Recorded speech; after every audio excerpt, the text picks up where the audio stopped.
Welcome, everybody, to another episode of Resilient Riches. We have Danny and Raizel Namdar, who are the definition of what it means to be resilient through travel. Oh, thank you. The Jewish people in general are nomadic, but then you talk to people who are actually living like nomads. I know you have young kids. You haven't lived at home. You haven't had a home for the last 2 years. You've just been traveling and living abroad and doing whatever you find that you're empowered to.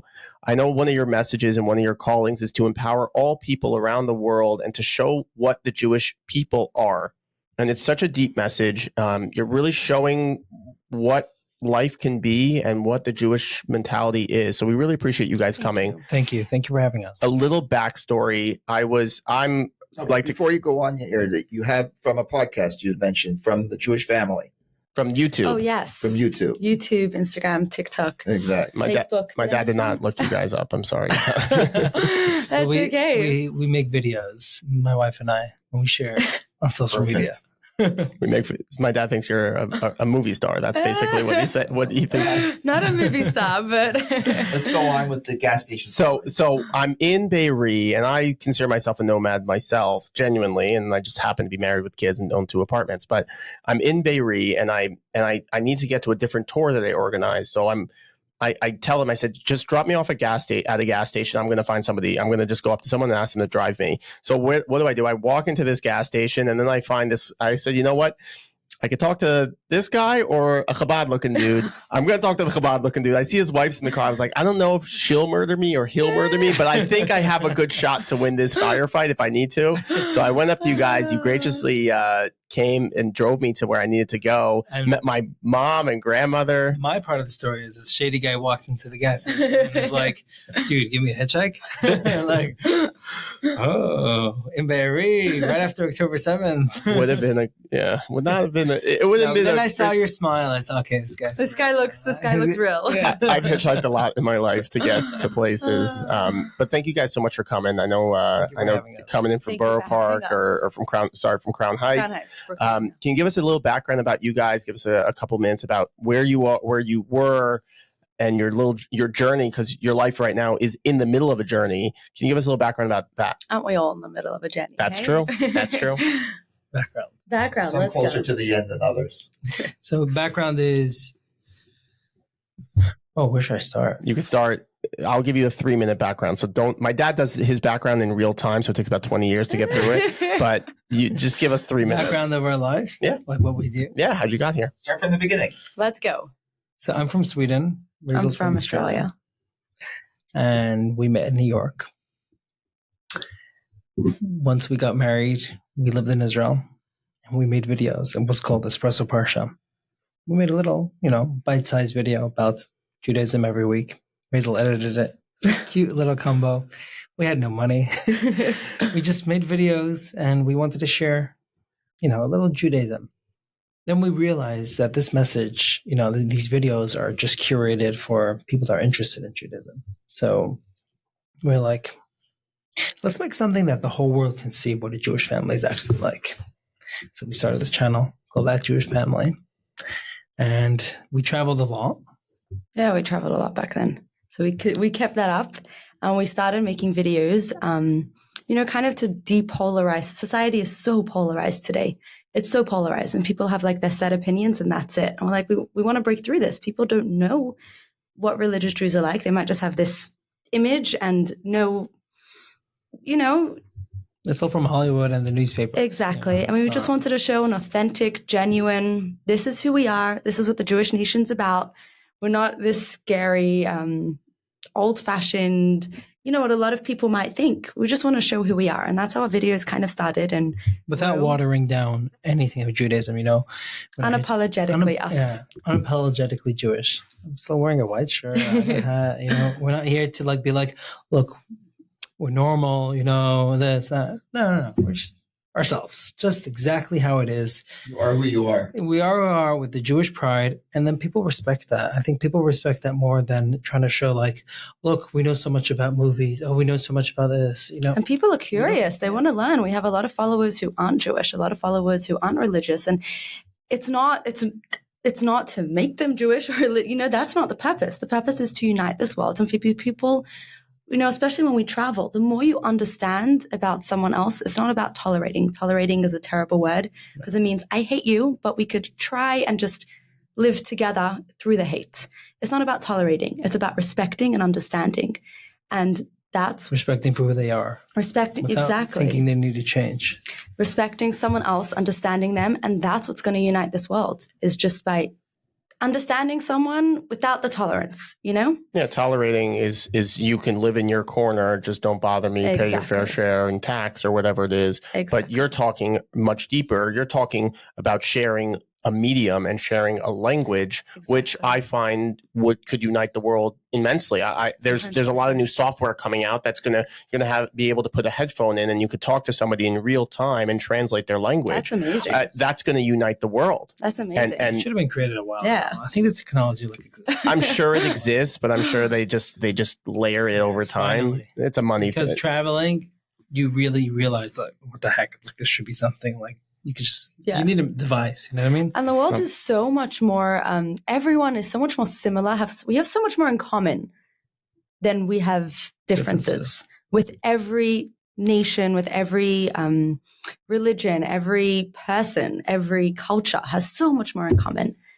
I think that's one thing that you said that was important was that I can be who I am and it doesn't threaten anybody. I don't, I can do what I want. I can be who I am. And you don't have to be threatened. I'm not trying to do anything. I'm not trying to convert you. I'm not trying to do anything. I'm just trying to tell you who I am and you tell me who you are. And that's it. 100%. I don't need to do anything further. And I think with especially now, after October 7th, we've seen a huge rise in anti-Semitism. The statistic I think is 380% just in New York, something crazy. Yeah. And I don't know, I feel like this is kind of the answer, just showing the beauty, showing the reasons, showing who we are. Political arguments is not going to win it.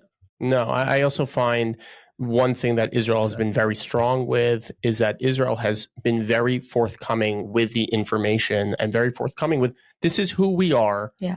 And you find the Hamas side, and the reason why the politicians I find is much more siding with Israel, most of the world is really siding with Israel, is that they're going, Hamas is hiding and Israel is forthcoming. And that's, I'd rather back the team that's going to be honest and truthful and have warts on their faces, but show me their warts, and that's okay, than having the team that's hiding all the time and not being able to actually show who they are. So how are you building this following? How are people seeing what you're doing? Where are you getting the inspiration? What do you do with your kids for schooling? I mean, there's so many questions that you can have because you're living an incredible life. I'm pretty jealous of it. You're living an incredible life, but how are you doing this? I mean, you coordinating babysitters and because it's easy to do when you're single. Much easier, I promise you that. I think it boils down to the inspiration behind this. I think for the both of us, we come from Chabad homes. And we're both brought up in Shluchas. And our inspiration is the Rebbe. The Rebbe's I think can you explain a little bit what Shluchas is for our audience? Not everybody's going to know what that is. So, who the Rebbe is. So the Lubavitch Rebbe is this rabbi who is the Jewish leader. And he sent out thousands of families around the world to revive Judaism after the Holocaust. So both of our parents are one of those families. And we were brought up with this approach that our life needs to be for a mission. You have to have a purpose. And I think that's an inspiration for us to build this channel and make a purpose out of our lives to share for others and not just focus on ourselves and show the world, give them a little taste of what it's like as a Jewish family so that they can maybe not jump to conclusions, maybe not become an anti-Semite, maybe not. So really your podcast is just an extension of the Shluchas. Still not a podcast. We're still past. What is it? We went through this like an hour and a half ago. It's a YouTube channel. It's an Instagram. But we'll do the plug later. Facebook, but it's still not a podcast because they don't have one. I don't know. I'm not in charge of their marketing. They're starting a podcast. We've had lots of requests. We're like, okay. The channel. All right. More general. Thank you for your explanation. But your channel, it sounds just like using modern technology to extend your shlichus. Using modern technology to reach every single Jew in the world, to reach every person in the world, and just show them how we live as a Jewish family, and give them the option to see because they don't have that. No one has access to know what a Jewish family lives like. If they're born in this world, their only resource is going to be Hollywood and the newspapers. And that's So many people. There's how many? 8 billion people in the world now, and how many have met a Jew? Yeah, most of them haven't. Most people think that there's 200-300 million Jews out there. Yeah. 100%. And these are people. Yeah, it's crazy. 1 billion. I heard 1 billion also. We have even our branding team. We asked him, one of the guys that worked there, this guy Mike, and we said, Mike, how many Jews do you think there are? He goes, I don't know, 500 million. And he goes, 16 million, which is nothing. Yeah. And what you're doing, and it's the same thing that what we really do is we open up and show the world our finances and show that you can look. You don't have to have the financial insecurity, because there's people that have been there before. Here's us. We went through serious financial struggles. We rebuilt as a family. It controlled our family for a lot of years. We then started empowering people and had a higher mission to help people lower their stress levels on finances. And then through that, we built a significant business, a significant following. We have a great clientele list. And it's the same thing. We opened that up.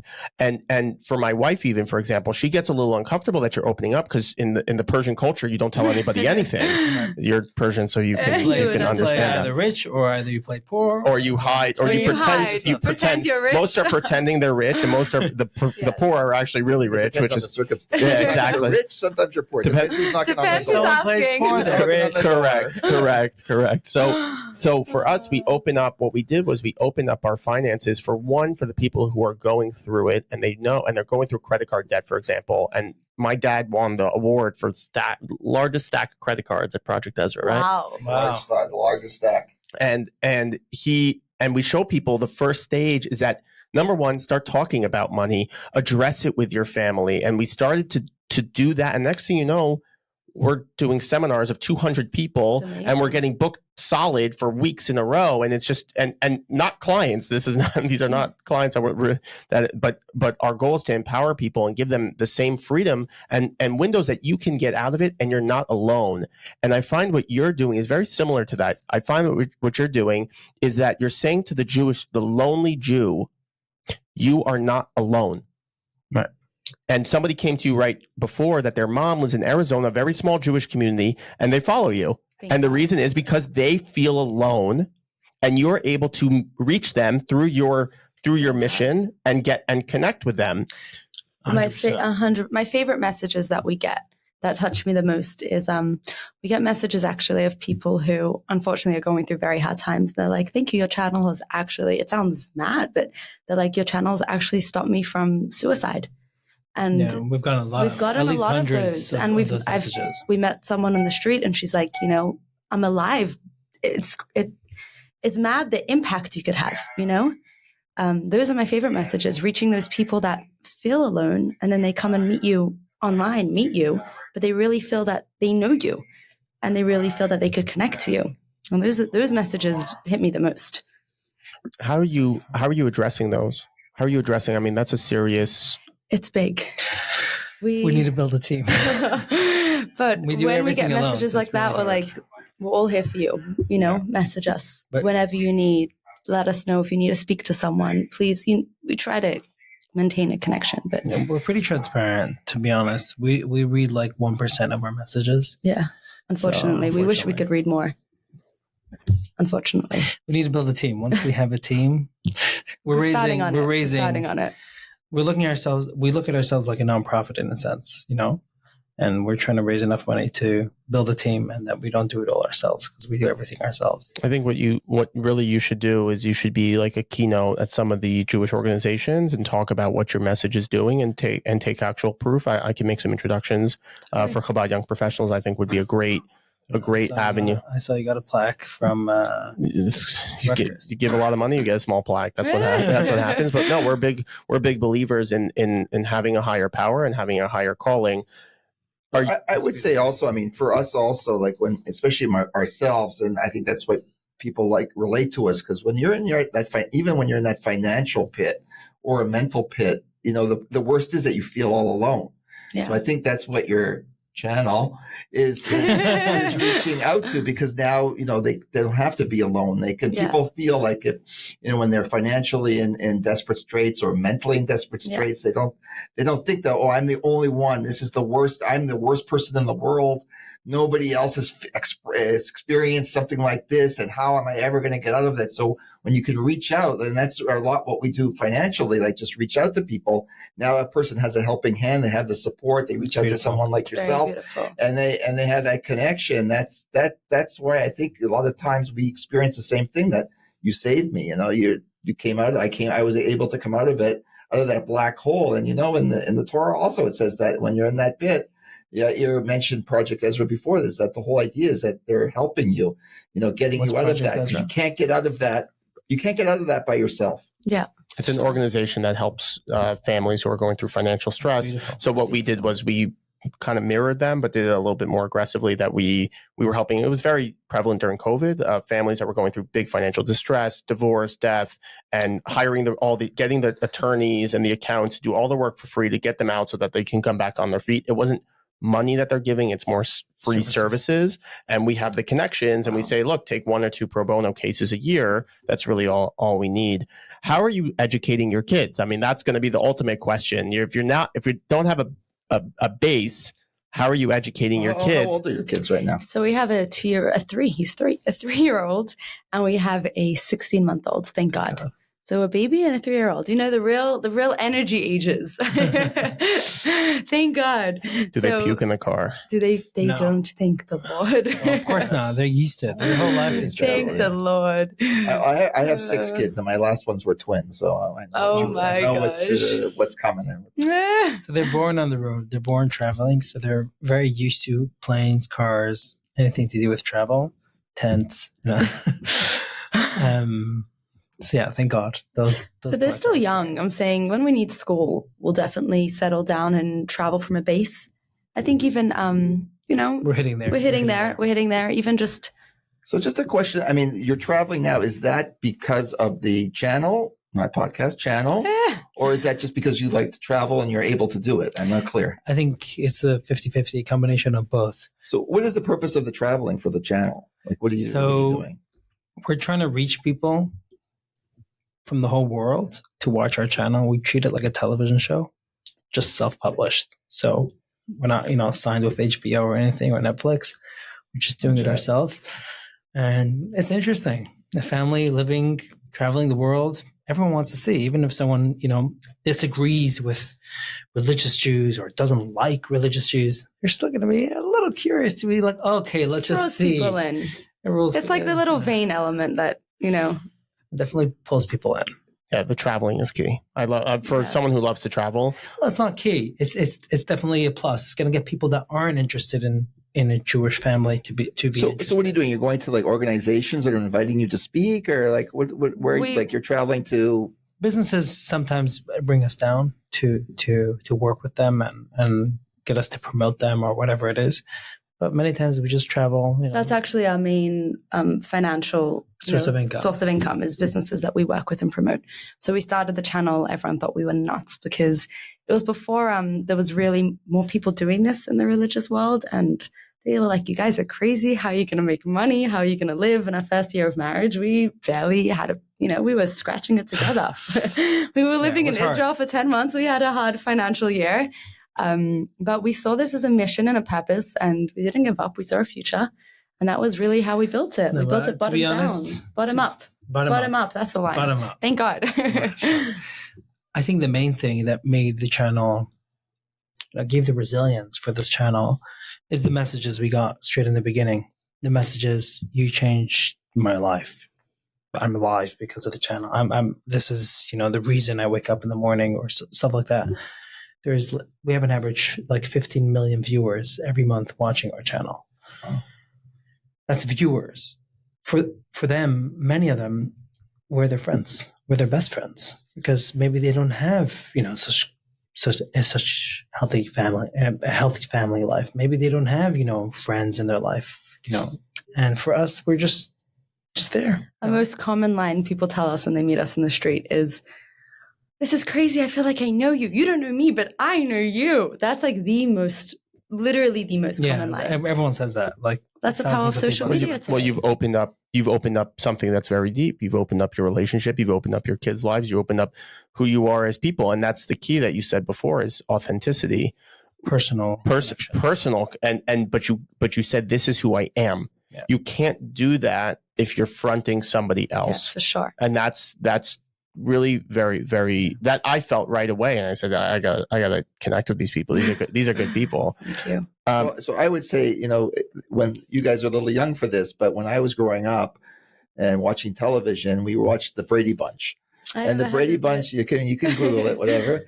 This is exactly the same idea, but not Jewish, of course. But we would see it would be an episode every week, 6 kids, a blended family, which was new at that time, and you get to know all their little foibles and all their little issues, and you get to like know Friends them. type of thing. Exactly the same thing, but that's not real life. That was like a show. But I think that was why they were so popular, because I get to know who all these people are. So I think as the family grows, God willing, it's just going to get more and more like that. Also, now we're just starting as a channel, and I feel like every single day, the way I approach the channel every single day is like there's a concept in Judaism called kechadashim mamash, that the Torah, your life, everything should be like brand new for you every single day. So every single day when I wake up, we say the Midani prayer. It's like God just gave us back our life. So the channel also, we just got our channel.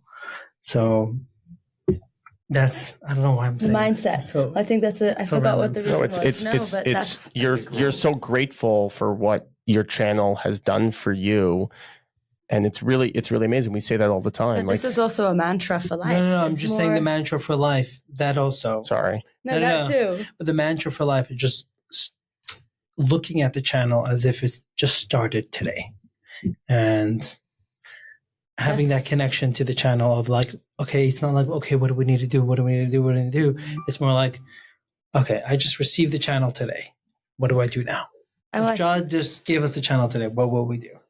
And I think that's a mantra for anything. It's a mantra for any business model. It's a mantra because, you could let yourself start afresh. A mantra for relationships, a mantra for, I think it's a mantra for success in anything in life. 100%. If you can focus, there's people who go to work and go through the motions, and there's people who go to work and come with a tenacity and a desire and excitement.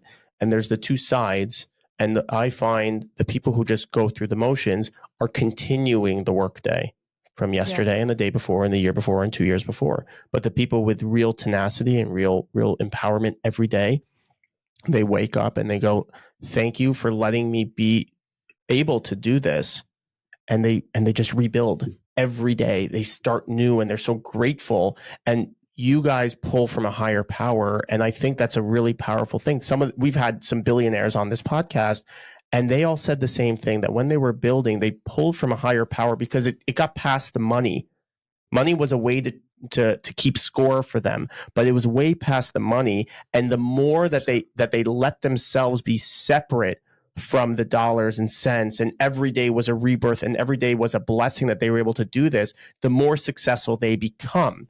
And that's the beauty of really what you're doing. And it's such an amazing time to catch you at this point before you really, and 15 million is great. No, I think it'll be 150 million, and you're just warming up. And we say this all the time. People go like, "Oh, how'd you make so much success in your career so early?" I go, "What do you mean? I don't even know what you're talking about.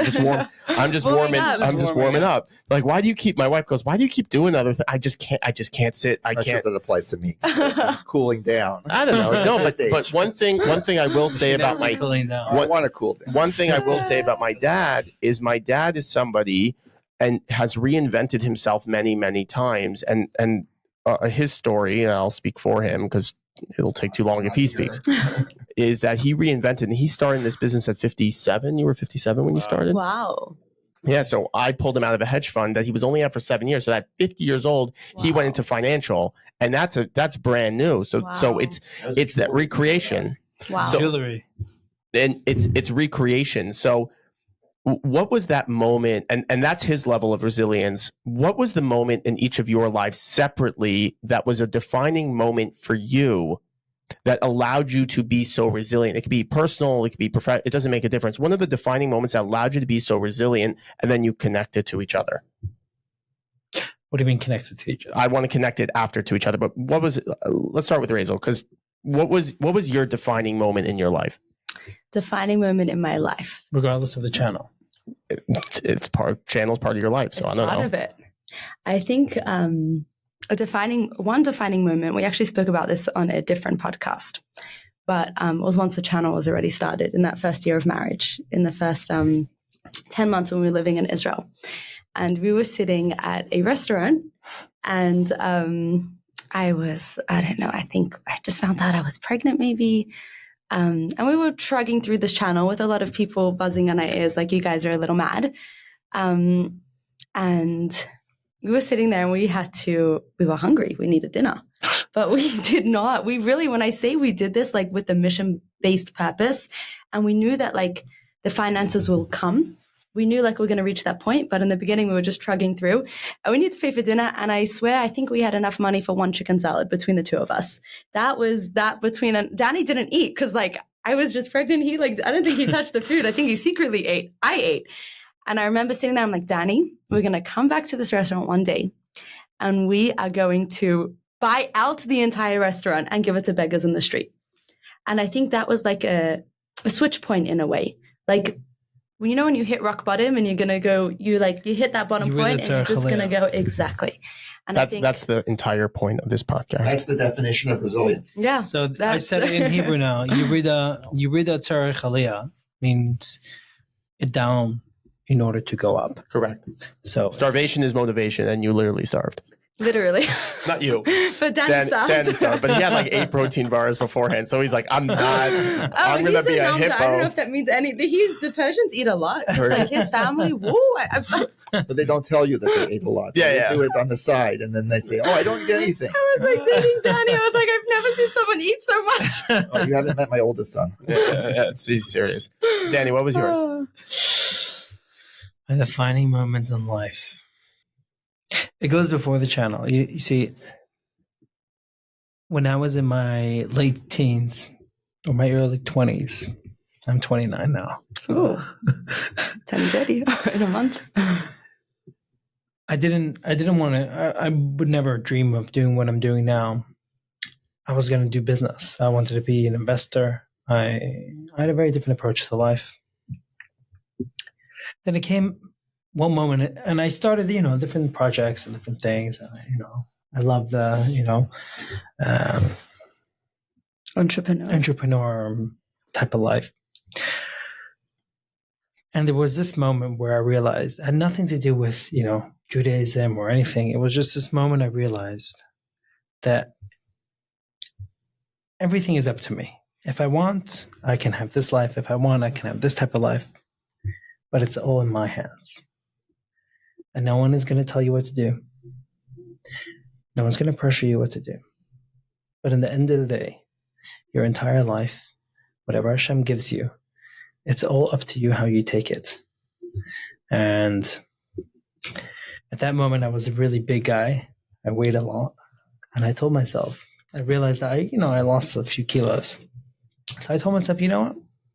Also, if I want, I could lose all my weight and be 85.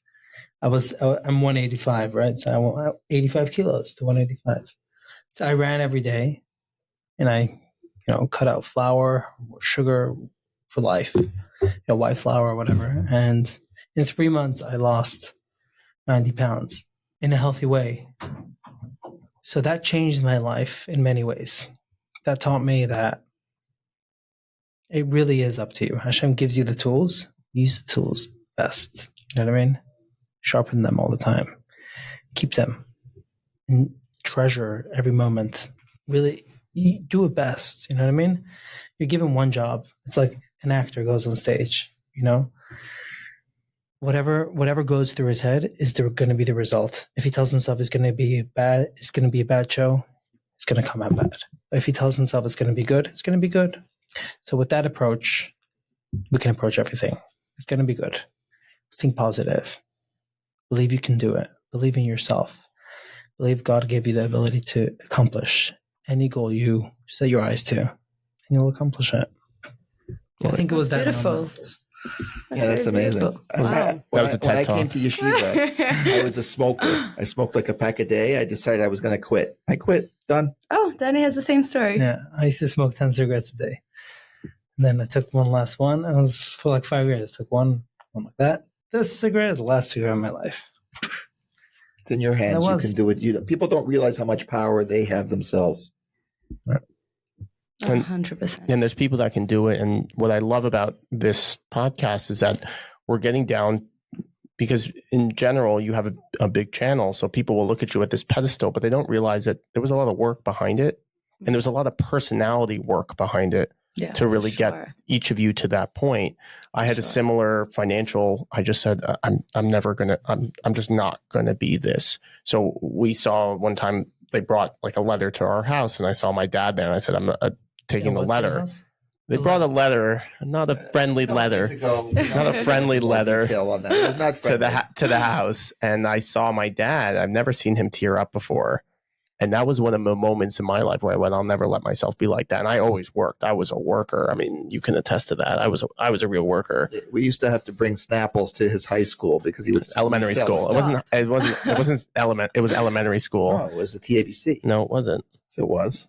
I know. It was the TABC because they had the It was machines. Yeshiva of North Jersey. No, I don't think it was. it was. Anyway, he had made my Whatever it wife go to was. Snapple, go to Costco, buy Snapple, and bring it. Then he would resell it to the For kids in the $1.50. class. And then Yeah, That is as $1.25. as it That's got hilarious. Schreiber's. worse, I did that. Brought would my then friends have to there. I did put 50 ice. cents a can because of Schreiber's. I did the same? 50 cents to $1.50 in camp same kind of thing. to the baseball field. He gave a discount though to the teachers so they wouldn't rat him out. And then they did. That's It was hilarious. in seventh grade. It wasn't in high school. High school they had some machines that you can buy it. No, in high school, the reason why, because in high school you could buy a soda if you wanted to. Yes, but maybe you sold it for cheaper than No, that. no, I know they were a good price, and I was done. I was babysitting. I was making money. I was hustling They saw what shoes. I he was was doing all this doing, and then stuff. they brought the Hey, machines you know in because they realized they were losing out on a source. Who are you of babysitting? That's hilarious. I was doing everything I could. And then I trained. I hustled. I did everything I could to make money because that's how you learn. We did this exercise before of different values, and I don't know if you remember them. I know we took pictures of them. Can you tell us those 5 values that you picked out from the deck? I don't remember. You took a picture of it. That's why I took the picture. I think the Lord took a picture. Exactly. We really. But how about this? If we were to define each of you in one value, what would they be? What would that one value be? In one value. Oh my. Faith. And why?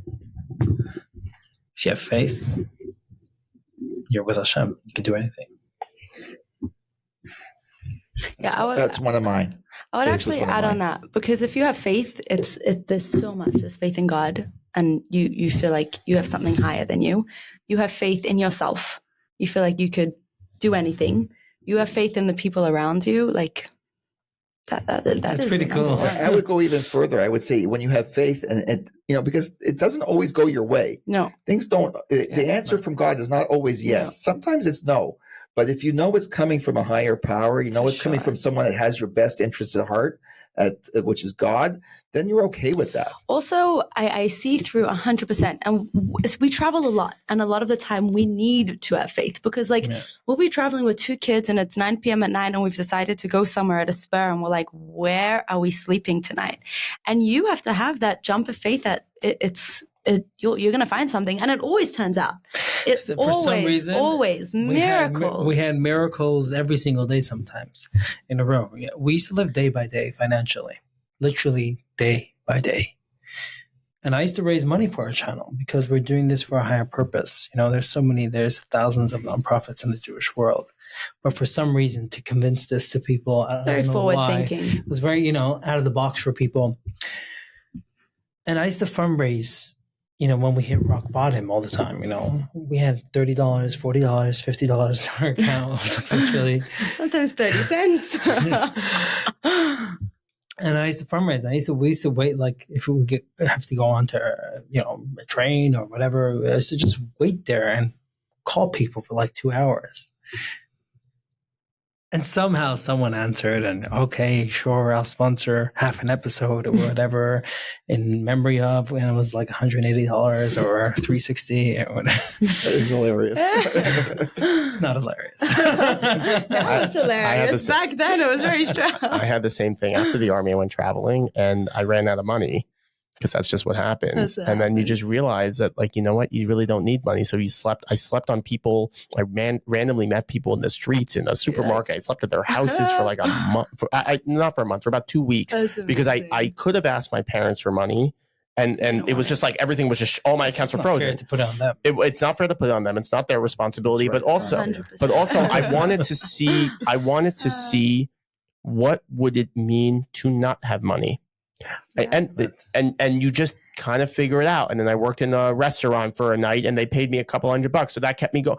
And you realize that you really don't need a lot of money. Now my world is unbelievably expensive, but you just realize when it's the grind. That doesn't seem like Once you get married, you have to give your wife 100%. My wife does not anything. My wife gets whatever she wants. I don't even think about it. We don't have gift days. She just goes out and buys whatever she wants. And I have no problem with it because maybe you should get a financial advisor. I know. I have to find somebody that's any good and doesn't pick every stock that goes down. But it goes down. What is Raizel? What is yours? Your one value? Because I would agree with him. I would agree that it's faith. Bitachon. Well, you didn't have faith in your top 5. No, but I had religion. I felt that is the same. Why? The same idea. I feel when I say religion, my religion was included. 100%, 100%. But I want to know why religion, not faith. Not faith. I said religion because I feel that on a large part, the story of us as individuals is the story of the Jewish people as a whole. And what has kept the Jewish people together through the thousands of years, if you really think about it, it's our religion. And I really say that because if you look back, let's say before the, let's say 1900s, but before that, most Jews were connected to God, and it's what kept us together. It's really the only reason we're here today is because we kept that Torah, we kept that connection to God. It's the glue that kept us together. It really kept us through all the ages, and you can't deny that it did.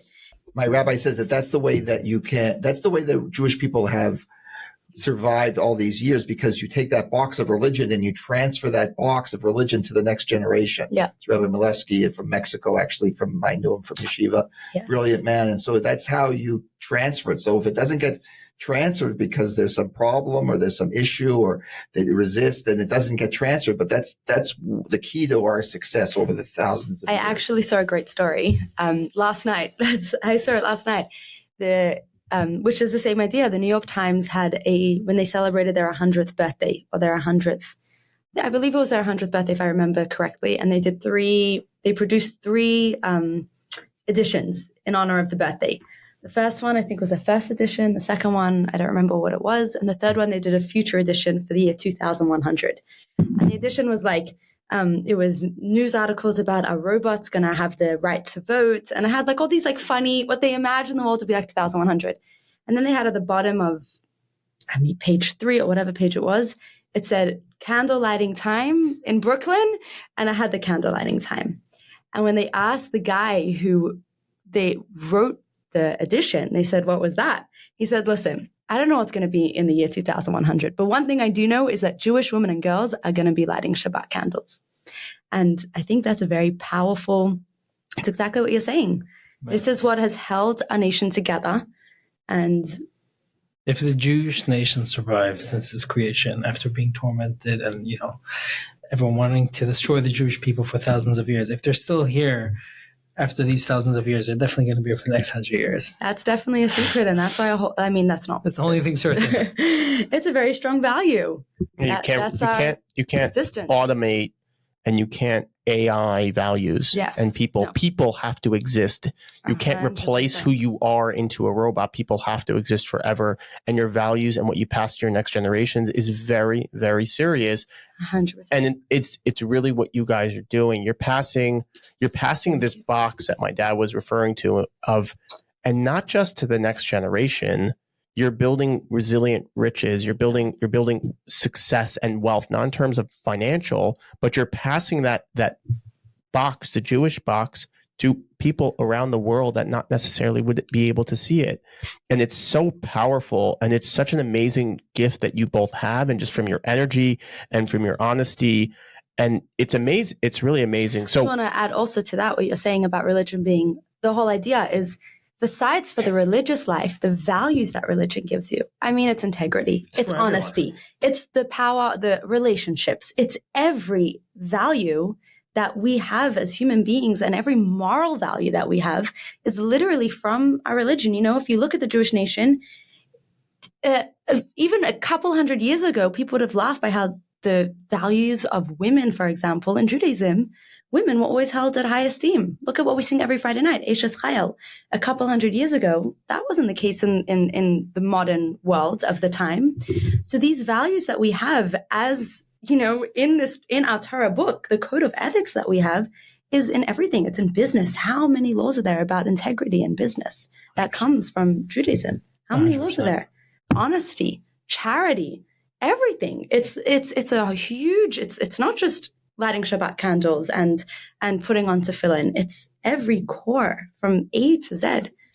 So it's interesting just that you remind me, we're coming up to the holiday of Purim soon, right? And so we know that Achashverosh put out this dictum that all women have to listen to their husbands. And there's a little commentary there that the Jewish women were chuckling about this because that's what we already do. The Jewish women... Well, the Jewish women don't have to listen to their husbands. Jewish women have a voice of themselves, according to Judaism. Back in the day, the non-Jewish, nations, they didn't have any concept of the woman being someone for themselves. Yiddishkeit always had that. Well, that's the whole thing, that women were held at this high esteem. And so when people talk about, oh, we need to empower women, it doesn't relate as much to the Jewish community, because we always empower women. We have so many people here that we've spoken to, and such an honor and gift that we've had, that they always talk about that defining moment was a time with their mother.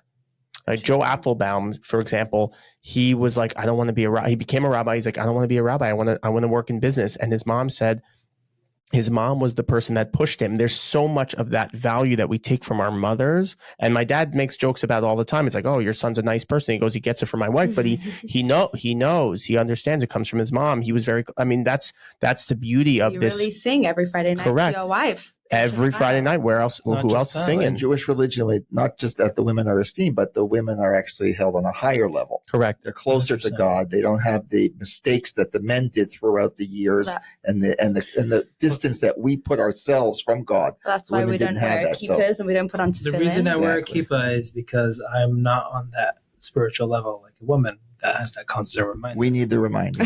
So last question for you guys before we wrap up.